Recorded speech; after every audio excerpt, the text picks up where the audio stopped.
수천 년 동안의 인류 역사 가운데 수많은 나라들의 흥망성쇠를 돌아보면 개인이나 가정이나 민족이나 나라나 이런 모든 공동체들이 끝날 때는 그 끝날에 징조가 항상 있었다는 사실이죠. 마지막 날의 징조들이 있었습니다.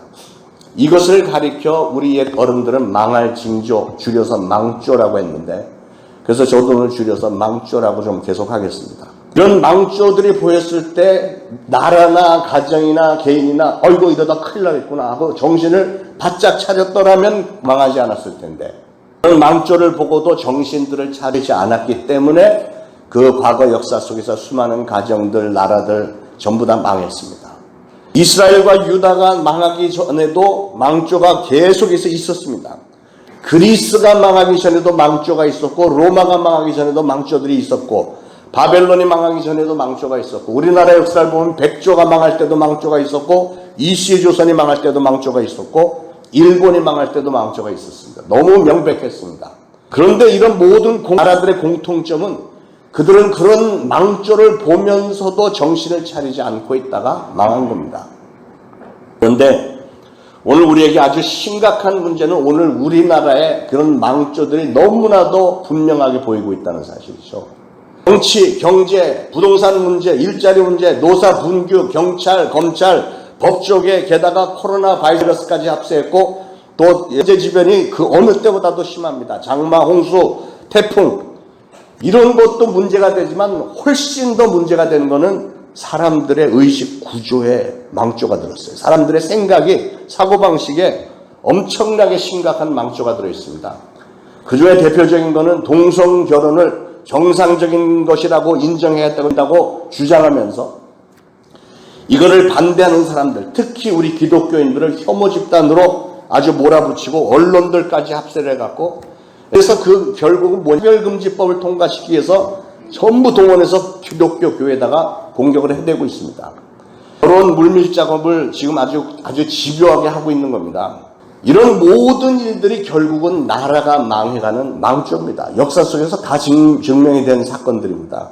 여러분, 사람이 망하는데도 망조가 있고, 집안이 망하는데도 망조가 있고, 나라가 망하는데도 망조가 있습니다. 그래서 오늘 본문에서 성경은 이 망조, 마지막 날에 대해서 어떤 징조들이 일어나고 있는지 나열을 했는데 그 중에 몇 가지만 좀 살펴보겠습니다. 성경은 세상 끝날에 대해서 두 가지를 얘기하는데, 첫째는 개인적인 종말, 둘째는 우주적인 종말입니다. 개인적인 종말은 한 사람의 생명이 끝나면 그게 바로 개인적인 종말로 연결이 되는 것이고요. 그러나 이 우주적인 종말에 대해서는 성경에 여러 군데 나열을 해놨는데, 베드로전서 3장에 보면 그날에는 하늘이 큰 소리로 떠나가고 물질이 뜨거운 불에 풀어지고 땅과 그 중에 있는 모든 것들이 다 드러나리로다. 핵전쟁을 연상시키는 그런 말씀을 2000년 전에 이미 기록을 했는데, 그런 우주적인 종말이 오기 전에는 반드시 하나님은 어떤 징조를 보여주신다는 거예요. 현적으로 이런 징조들이 나타나면 세상 끝날이 됐구나 하고 알라는 겁니다. 베드로도 베드로전서에서 그렇게 설명했고, 예수님은 마태복음 24장에서 마지막 날에 되어질 일들의 징조에 대해서 쭉 설명을 했습니다. 사도 요한도 요한계시록에서 이 마지막 날에 되어질 일들 상세하게 설명을 했고요.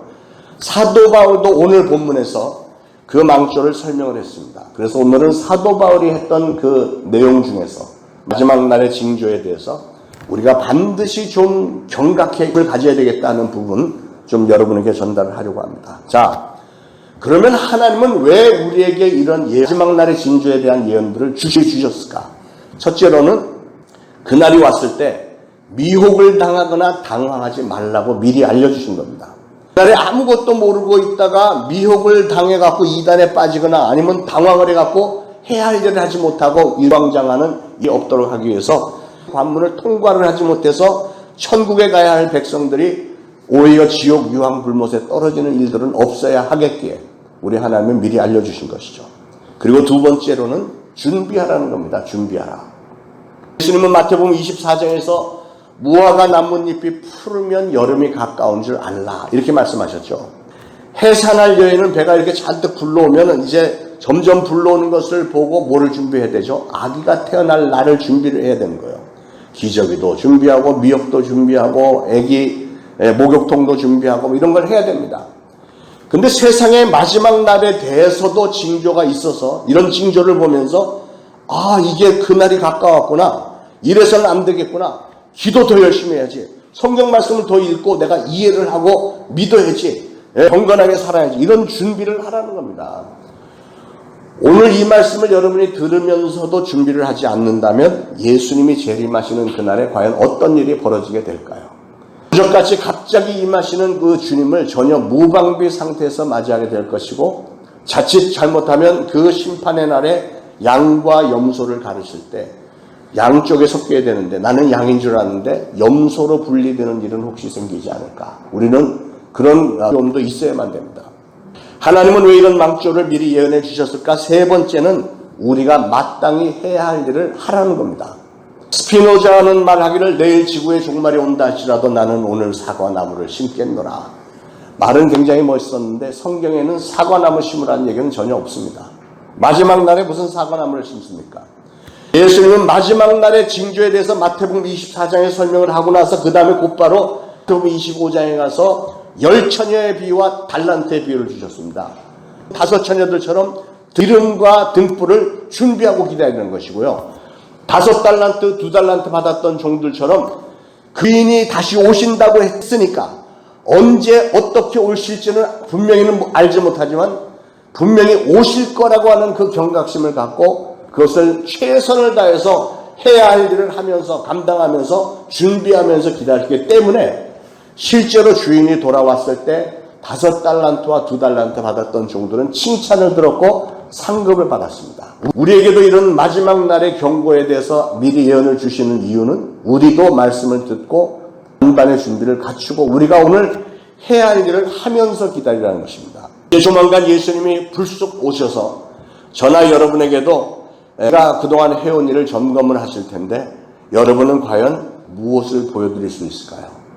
한번 생각을 해보시겠습니다. 예수님이 지금 내 앞에 오셔서 너 그동안 한 거 좀 보여줄래? 그러면 뭘 보여줄 수 있을까? 여러분 오늘날 무화과 나무 잎사귀가 많이 푸르렀습니다. 아니요, 사실은 이 푸르른 여름은 이미 지나갔고 이제는 열매가 잔뜩 맺혀지고 이제 추수를 해야 될 때가 굉장히 임박했습니다. 마지막 단계입니다. 오늘 이 말씀을 꼭 귀담아 들으시고 오늘 이 망조를 무시했다가 망하는 자리에 들어가지 말고 우리 사랑하는 초대신앙교회 성도님들은 모두가 다 준비를 잘하고 우리가 행할 일 잘하면서 좋은 열매를 많이 맺어서 그날에 주님이 다시 오시는 그날에 그것이 오늘 오후가 될지 내일이 될지 모르는 그날에 칭찬 듣고 상급 받는 자리에 서게 되시기를 예수 그리스도로 축원합니다. 오늘날 이 사회를 볼 때 우리 눈에 두드러지게 심각한 병이 하나 있는데 그건 뭐냐면 정신병이에요. 정신병. 요즘 사람들의 사고방식이나 어떤 일들에 대한 반응을 보면 전혀 제 생각하고는 전혀 다른 게 많아요. 20, 30년 전에 사람들의 사고방식과 어떤 사건들에 대한 이 반응이 오늘날하고는 전혀 같은 민족인데도 이렇게 달라도 이렇게 다를 수가 있을까요? 어떻게 보면 정상적인 사람이 많지 않은 것 같습니다. 저 자신은 상당히 정상이라고 생각을 하는데 그런데 남들이 보기에는 제가 또 정상이 아닐 수도 있겠죠. 그러니까 정상이라고 하는 것 기준을 어디에다 둬야 될지도 모를 정도로 사람들이 다 비정상이 되어 있습니다. 있는 예가 있습니다. 남녀가 결혼했습니다. 결혼했는데 같이 살고 보니까 너무 안 맞는 거예요. 안 맞는 게 너무 많아. 그래갖고 막 다투고 하다가 우리 좀 어디 결혼 상담을 좀 받아보자. 그래서 정신과 의사를 찾아갔대요. 정신과 의사가 막 이런저런 얘기하면서 막 두 부부가 막 다퉈가면서 하는데 정신과 의사 그러면 어떤 부분이 안 맞는지 한번 좀 예를 들어주세요. 그러니까 부인이 하는 얘기야. 아니 삶은 감자를 먹을 때 나는 설탕을 찍어 먹는데 저 사람은 맨날 소금을 가져오래요. 아니 삶은 감자를 소금에다 찍으면 그걸 어떻게 먹습니까? 막 그거 갖고 싸우는 거예요.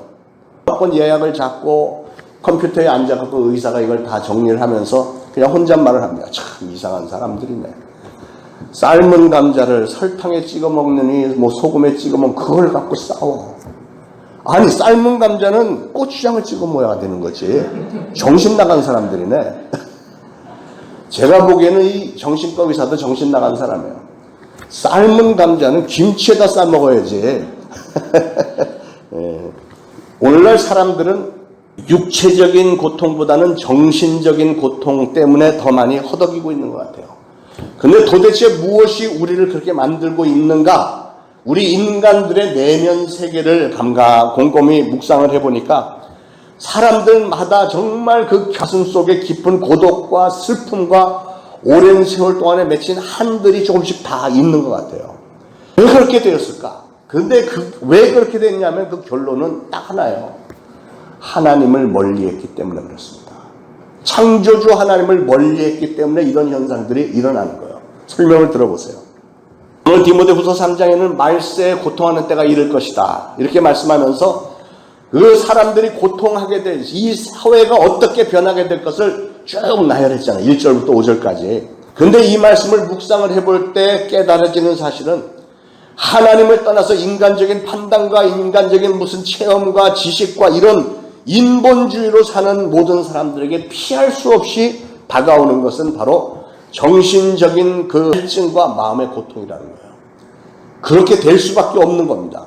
이 고통은 알세가 될수록 마지막 날이 될수록 그 정도가 점점 더 심해질 거라고 오늘 성경은 말씀하는 겁니다. 오늘 이 마음의 고통의 원인을 한번 좀 살펴보고 성령님께서 우리에게 가르쳐 주시는 대로 여러분의 마음속에도 지금 계속해서 자라고 있는 이 고통의 근본 원인들을 한번 좀 파악을 하고 제거할 수 있게 되기를 축원합니다. 우리 마음속에 고통이 다가오는 첫 번째 원인이 뭐냐? 오늘 보니까 잘못된 사랑 때문이래요. 잘못된 사랑. 2절에 사람들이 자기를 사랑하며 돈을 사랑하기 때문에 사람들이 자기를 사랑하고 돈을 사랑하기 때문에 그 마음속에 고통이 다가온대요. 여러분 오늘 이 세상을 돌아볼 때 공감 가지 않습니까? 사람들은 보면 자기 위주에 모두가 다 자기 위주인 그런 부분들이 있잖아요. 어떤 사람은 좀 더 심하고 좀 덜하고 차이는 있어도 사람들이 모든 관심이 자기 자신입니다. 돈을 사랑하고 그래서 자기 자신을 사랑하고 돈을 사랑하기 때문에 이 마음에 고통이 온대요. 인류 역사의 그걸 어느 때보다도 이기적인 마음 자기를 사랑하고 돈을 사랑하는 것은 오늘 같았던 때가 없는 것 같아요. 자기 이익을 위해서라면 불법을 서슴지 않고 행하고 다른 사람에게 불이익되고 해를 끼치는 무슨 끔찍한 범죄도 서슴지 않고 행하는 게 오늘날 사회 아닙니까? 왜 그러냐면 그게 다 자기만 사랑하기 때문에. 우리 인간들은 하나님의 형상대로 지음을 받았습니다.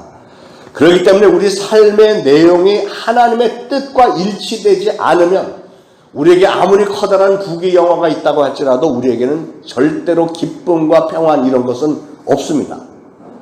왜냐하면 우리는 하나님의 형상을 닮았기 때문에 하나님의 형상 따라서 하나님이 기뻐하시는 뜻에 따라 살지 않으면 평안이나 기쁨이나 만족은 있을 수가 없는 거예요. 그럼 우리 인간을 향한 하나님의 뜻은 무엇일까요? 예수님께서 주셨던 그 대답, 그 큰 계명 두 가지. 하나님을 마음을 다하고 목숨을 다하고 뜻을 다하고 힘을 다하여 주 너의 하나님을 사랑하라. 그리고 네 이웃을 내 몸과 같이 사랑하라. 이게 가장 큰 계명이라고 했어요. 2000년 전에만 그런 게 아니고 이건 오늘도 동일합니다. 똑같습니다.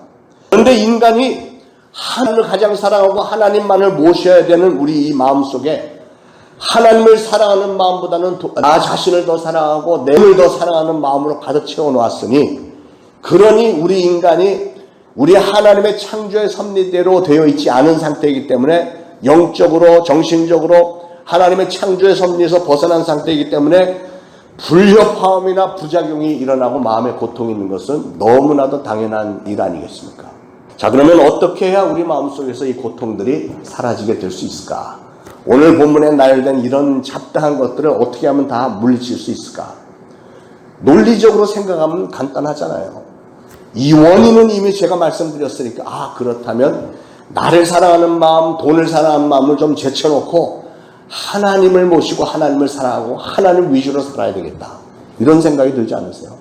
먼저 우리가 하나님을 사랑하고 그 다음에 나 자신을 사랑하는 것과 똑같은 마음으로 이웃을 사랑하는 그런 사랑의 운동이 다시 한번 일어날 때 그럴 때 우리 인류 사회, 우리 인간 관계 가운데 우리 심령 가운데 마음속에 고통이 사라지고 치유가 다가오게 되어 있습니다. 그러니까 하나님께서 우리에게 하나님을 사랑하고 이웃을 사랑하라고 하신 말씀의 목적은 뭐냐면 하나님을 위해서 그런 게 아니고 우리를 위해서 그런 거예요. 우리 인간들이 나 자신도 평안이 있고 이 고통이 없고 인간다운 삶을 살아야 되고 또 이 사회도 그렇고 나라도 그렇고 온 세상이 제대로 되기 위해서는 모든 사람들이 하나님 중심으로 이웃을 사랑하는 마음으로 살기만 하면 끝. 근데 그게 안 되니까 지금 문제라는 거 아니에요. 여러분, 하나님을 진정 사랑하고 이웃을 내 몸같이 사랑하는 그 사람들의 얼굴 표정을 한번 떠올려 보세요. 제일 좋은 거는 다메섹의 만남 캠프 끝난 날 간증하는 시간 아니겠어요? 창조주 하나님을 만나고 예수 그리스도를 영접하고 성령 충만하게 받았을 때 그 마음속에 하나님을 사랑하는 마음이 가득 있고, 그 다메섹 끝나는 시점에서 이웃 사랑 얼마나 엄청납니까? 막 쳐다만 봐도 눈물이 나고 사랑스럽고 막 이렇게 되는 게, 그게 바로 하나님을 사랑하고 이웃을 사랑하는 모습, 그들의 얼굴에서 광채가 나지 않던가요? 네. 여러분 모두가 다 이렇게 하나님을 최고 우선으로 사랑하시고 이웃 사랑에 최선을 다하심으로 여러분의 모든 고통이 다 제거되기를 축원합니다. 자, 우리 마음속에 왜 고통이 있는가? 두 번째는 이기주의 때문에 그렇습니다. 이기주의라는 게 뭐죠? 여러분, 온 우주 만물의 최고 절대 주권자는 하나님이시잖아요. 우리는 하나님을 섬기기 위해서 지음을 받았는데, 그런데 이기주의라는 것은 그 사실을 망각하고 그 삶의 중심이 하나님이 아니고 나 중심으로 사는 사람에게서 나타나는 증상이 바로 이기주의입니다. 이기주의. 말하자면 자기 자신이 자기의 하나님이 되어버린 겁니다. 자기가 하나님이 되어버린 인간들에게는 어떤 일이 벌어지는가? 오늘 본문이 그건데 2절부터 제가 다시 한번 봅니다. 자기가 하나님이 되어버린 인간은 그 결과로 자기를 사랑하며 돈을 사랑하며 자랑하며 교만하며 비방하며 부모를 거역하며 감사하지 아니하며 거룩하지 아니하며 무정하며 원통함을 풀지 아니하며 모함하며 절제하지 못하며 사나우며 선한 것을 좋아하지 않고, 선한 것을 좋아하지 않는데 배신하며 조급하며 자만하며 쾌락 사랑하기를 하나님 사랑하는 것보다 더하며 경건의 모양은 있으나 경건의 능력은 부인하니 이 같은 자들에게서 내가 돌아서라. 상종하지 마라. 최근에 벌어지는 몇 가지 사건만 봐도요, 자기 주머니를 채우기 위해서 청소년 음란물을 제작하기 위해서 청소년들을 강제적으로 막 그런 짓을 시키고 인터넷에 그냥 다 띄워올리는 것도 마다하지 않습니다. 돈 벌기 위해서. 아이들이 먹는 음식물의 유해물질, 이거 먹으면 애들이 건강 나빠지고 죽을지도 모르는데도 그냥 돈 버는 일이기 때문에 그냥 다 합니다. 가출 청소년들을 뭐 잠재울 거 준다고 하면서 13살밖에 안 된 애들부터 줄줄이 나가서 성매매 행위로 돈 벌어오게 만듭니다. 돈만 벌린다면 뭐든지 다 하는 세상이 돼버렸습니다. 남편의 전처를 여행 가방에다 집어넣고 발로 꾹꾹 밟아놓고 그러고선 죽도록 내버려뒀습니다. 그러고도 조금도 미안한 얼굴 표정도 아니고 막 아주 떳떳해요. 전혀 죄책감도 없습니다. 잘못됐다고 생각하지 않습니다. 어떻게 이렇게 악질적이고 기본적인 인간성 개념조차 없는 그런 이기적인 시대가 되었을까? 문제는 그런 사람이 한둘이 아니라는 게 문제잖아요. 오늘 본문에 이런 극단적인 이기주의의 결과로 찾아오는 것은 바로 마음의 고통과 인간 사회에서 대결과 갈등과 분쟁이라는 거예요. 오늘 우리나라의 분열상에 대해서 어떻게 생각하세요? 저는 지난 65년간 우리나라 지켜봤는데 오늘날처럼 이렇게 이기심이 극에 달해있고 분열상이 이렇게 극에 달해있는 적을 본 적이 없습니다. 어떻게 뭐든지 그냥 이게 진영 싸움으로 그냥 다 번지고 막 서로 뭐 잘났다 그러고 막 얼마나 나라가 시끄러운지 정말로 정말 끔찍해요. 근데 그 이유가 뭐라고요? 바로 이기심이 극에 달해있기 때문에 내 거, 나만 위해서들 살기 때문에 이게 막 전부 싸움만 하는 겁니다. 그러므로 오늘 이런 마음의 고통을 제거하기 위해서 근본적인 치료 방법은 뭐냐면 나 자신 중심이 아닌 하나님 중심으로 살라. 하나님 중심. 신앙입니다. 나를 창조하신 하나님의 뜻대로 살겠다는 온전한 신앙을 가진 사람에게서만 지금 오늘 나열된 이런 현상들이 보이지 사라진다는 거죠. 우리는 왜 마음속에 고통이 있는가? 세 번째는 쾌락주의 때문에 그렇습니다. 쾌락주의. 인간은 본래 하나님의 형상대로 지음을 받았다고 그랬습니다. 그래서 우리 인간들 안에는 의롭고 거룩하고 선하신 하나님의 형상들이 있어요. 사람들 만나서 이렇게 대화나눠 보면 이 세상에 정말 악한 사람은 없다는 말이 실감이 나요. 다 선한 부분이 다 있습니다. 그 하나님을 닮은 우리는 그렇게 살아야 그게 창조의 순리인데, 문제는 우리가 그것만 갖고 있는 게 아니라는 게 문제잖아요. 우리는 우리 인간의 마음속에 막 죄를 막 쑤셔 넣습니다. 하나님께서 하나님의 형상대로 처음에 지으셨고 보시기에 심히 좋았다고 감탄을 했던 그런 우리 인간들인데, 그런데 그런 선하고 거룩하고 정로운 것을 추구하는 우리 인간의 마음속에 에덴 동산 때 죄가 들어왔기 때문에 한편에는 죄가 득실거리고 있는 거예요. 그래서 갈라디아서 5장에는 거기에 대해서 이렇게 얘기를 합니다. 마귀가 가져다 주는 이런 그 죄성들, 음행, 더러운 것, 호색, 우상숭배, 술수, 원수 맺는 것, 분쟁, 시기, 분냄, 당짓는 것, 불리함, 비단, 투기, 술취함, 방탕함, 뭐 이런 것들로 마치 육신에 그 암이 걸려갖고 막 암세포가 퍼져나가서 온몸이 썩어가는 것처럼 우리의 심령 안에도 이런 것들, 죄성, 죄악으로 말미암아 이런 것들 때문에 심령들이 다 썩어가고 있다는 겁니다. 여러분, 쾌락주의라는 것은 쾌락을 누리는 것을 삶의 최고 목적이자 가치로 생각을 해서 수단과 방법을 가리지 않고 쾌락만 쫓아다니는, 이것을 쾌락주의라고, 모든 인생을 쾌락 위주로 사는 사람들. 그래서 그런 쾌락을 얻기 위해서 놀랍게도 많은 사람들이 인간의 도리나 도덕이나 윤리나 이런 거 다 던져버리고 그저 눈앞에 찰나적인 쾌락을 위해서만 사는 사람들이 많아요. 그래서 막 마약도 그렇고, 마약에 빠진 사람들 범죄에 빠져갖고 허우적거리, 이런 모든 것들이 쾌락주의에서 나오는 거예요. 돈 어떻게 막 일확천금해갖고 이걸로 내가 뭐 잘 살아보고, 이게 다 쾌락주의에서 오는 겁니다. 그러나 그렇게 육신의 쾌락의 몸을 다 던져버린 삶은 깊고 깊은 허무와 슬픔과 고통과 절망에 빠질 수밖에 없는 겁니다. 이 세상에서 육체적인 향락과 쾌락이 깊으면 깊을수록 그 뒤에 다가오는 영적인 공허와 허무와 고통은 더욱 심한 거예요. 그래서 솔로몬도 다 해보고 나서 한 얘기가 헛되고 헛되며 헛되고 헛되니 모든 것이 다 헛되도다. 옛날 중국의 그 진시황에게 이런 에피소드가 있습니다. 양자강에 배를 띄워놓고 신하들과 더불어서 밤새도록 그 물 위에서 그냥 술을 마시고 재밌게 놀았는데, 아침 안개가 자욱하게 내렸을 때 배를 쥐어대고 궁으로 돌아오면서 이 지왕이 시를 하나 지었는데 뭐라고 했냐면, 실러치 아이칭뚜.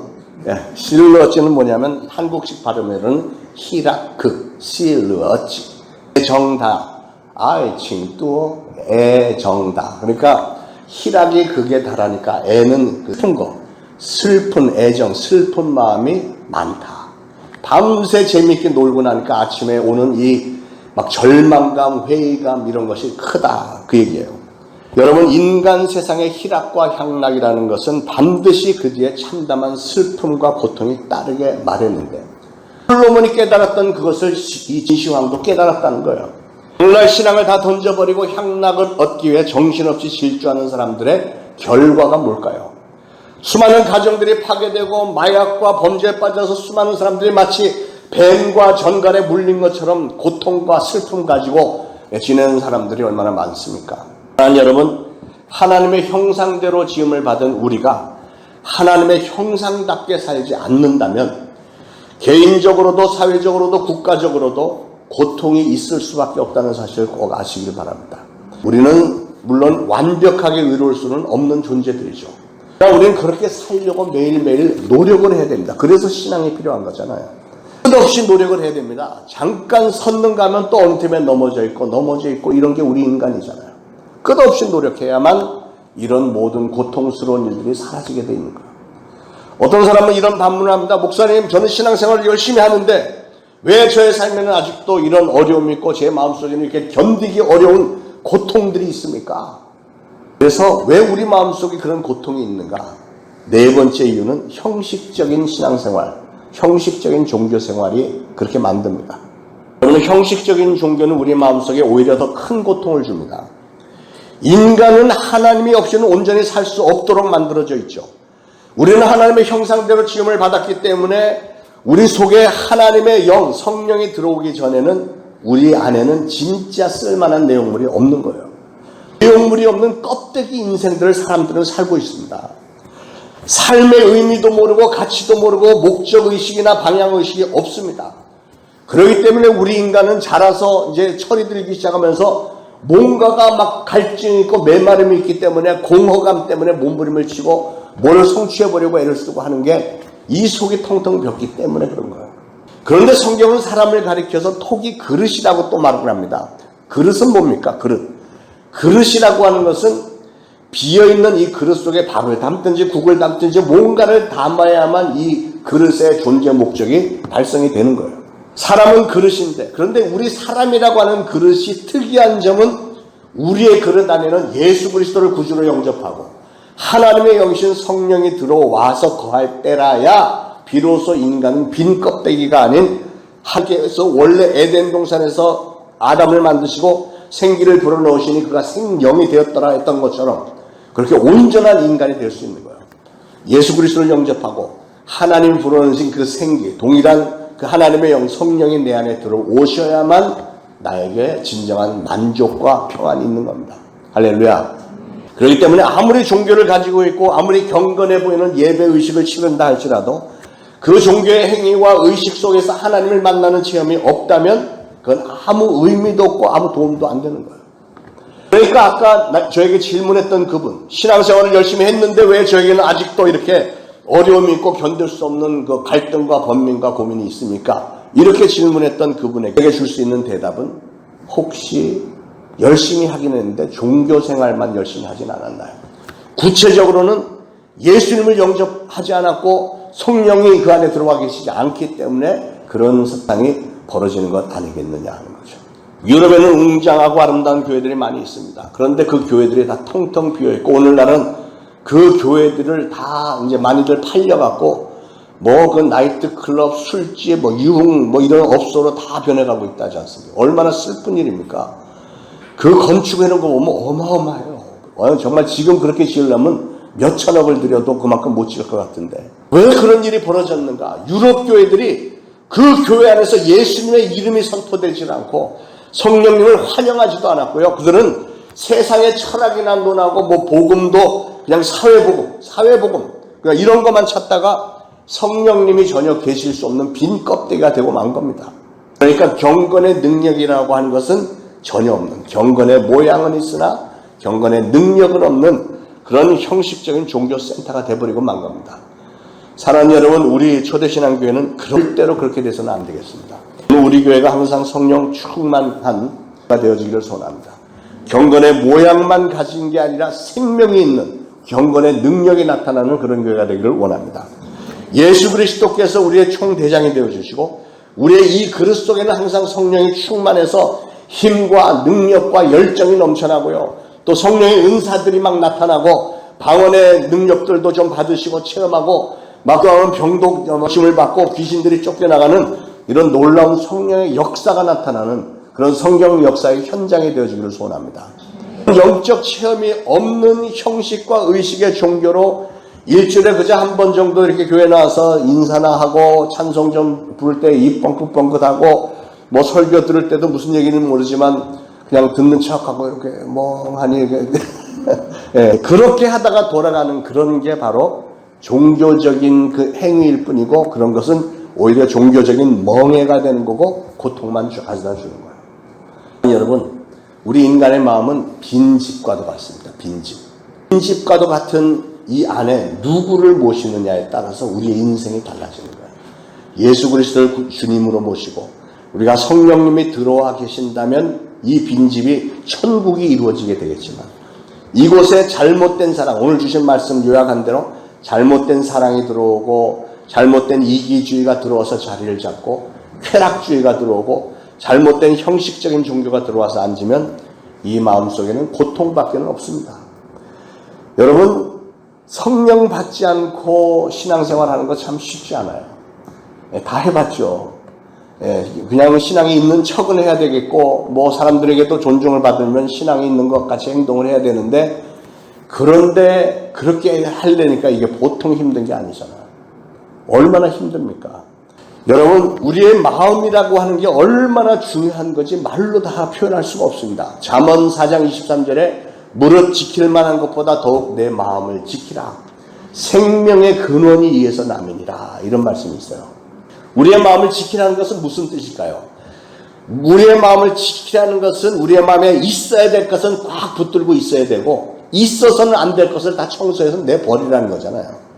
여러분, 오늘 이 세상은 그야말로 마지막 때를 향해서 속도로 치닫고 있으며 순수한 신앙을 지키기가 정말로 힘든 상황이지만 그 어떠한 상황에도 불구하고 하나님 한 분만을 진심으로 사랑하되 여러분의 마음을 다하고 목숨을 다하고 뜻을 다하고 힘을 다해서 하나님을 사랑하고 또 그 다음 단계로 이웃을 사랑하되 내 자신을 사랑하는 것처럼 이웃 한 사람 한 사람을 이렇게 사랑할 수만 있다면 우리 삶에서의 고통, 오늘 본문에 나열된 그런 추접한 것들 다 사라지고 마치 물된 동산처럼 영혼이 잘된 같이 범사에 잘되고 강건하며 생명을 얻되 넘치게 하나님의 기름 부음의 역사가 넘치게 나타나게 될 줄로 믿습니다.